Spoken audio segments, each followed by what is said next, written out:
sebagaimana hasrat Yang Amat Berhormat Menteri Besar Datuk Seri Wan Rusli Wan Ismail untuk Orako memastikan kebajikan orang asli itu di seluruh Pahang dapat diberi perhatian.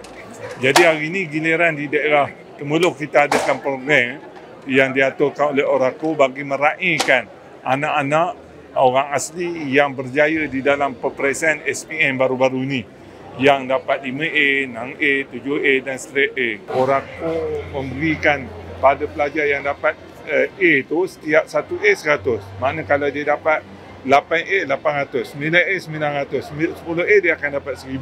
Pelajar yang dah masuk universiti, Orako bagi diorang laptop untuk membantu diorang belajar sebab kita tahu di universiti ini pembelajaran masa kini memerlukan bantuan laptop untuk kerja-kerja pembelajaran dia.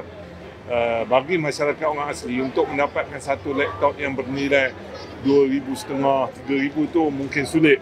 Jadi kita akan cari mana saja pelajar orang asli yang masuk universiti kita bantu.